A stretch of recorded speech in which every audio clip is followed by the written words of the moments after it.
What's going on, guys? Update here on EUR USD. A bit of an in-depth analysis, IGTV for you guys coming up. So we're looking at, let's have a pop over to the daily time frame so we can get a bit of a better idea of kind of where we are sitting. Now, looking at the structures, we can see we are currently sitting at a massive resistance zone. We see this resistance playing out at the roughly about the 1.174 mark. Now, if we draw a nice sort of roughly straight as I can line, we can see we had a couple of touches, couple of rejections. We obviously saw this first support rejection back here in July, and then we also saw some rejection of wicks on this side as well, and then we started to turn to some support once we did a bit of a fake out there and broke back through it.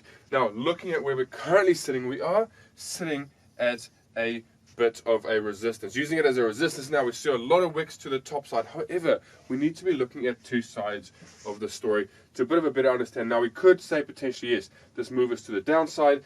We could look for big movements. You know, if we zoom it out a bit, we can see that this is a massive sort of down trending move, and we could potentially break further lower. Now, you guys can already start to see that we're also looking at potential support zones as well. So let's zoom it back in and have a bit of a better, deeper look into this market. Now, yes, like I said, this market is to the downtrend, but we're also sitting at a major support zone as well, 1.16 and 800 mark as well, which is a pretty big support zone. And what we see here with this candle structure as well, we do see a potential fake out. Now, a fake out, we talk about this a lot, and I've talked about it in previous videos a very long time ago, but let's give you guys a bit of a quick update as well on this. So, fake outs, usually what we see is we do see a consolidation zone, so we see the market consolidate.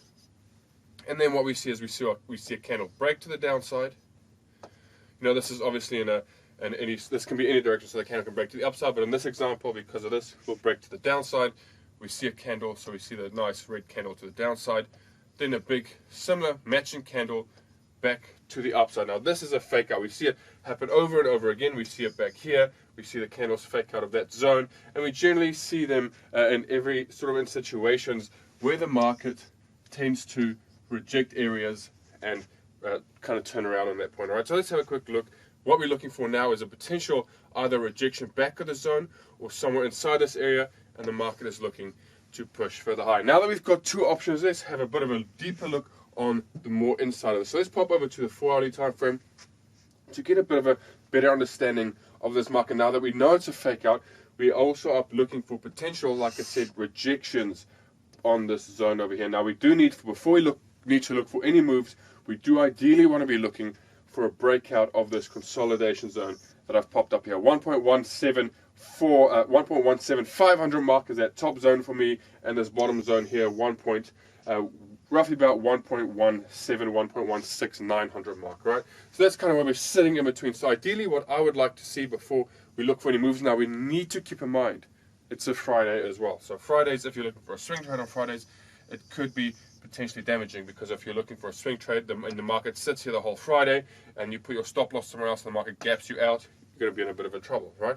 So we just need to play it along. If it does pop out to the end of the week, we're looking for potential moves back up to the 1.18200 mark, nice level as well.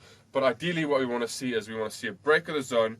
We want to see it start to reject on top of this area and push further higher to that top zone. Now, if we see a break to the downside, I would ideally want to see a move below the zone, below this sort of whipped area or fake out area at 1.16900 mark, before we really look at any sort of moves to the downside. So at this stage, my bias is to the upside, but we always need to keep in mind of those zones. So ideas for the trading, right? Break to the downside, keep in mind it is Friday, or break to the upside, rejection of the zone, push further higher until we reach into this consolidation zone. Make sure set some good take profits and nice stop losses, guys. Thanks for watching. Stay tuned. Trade safe.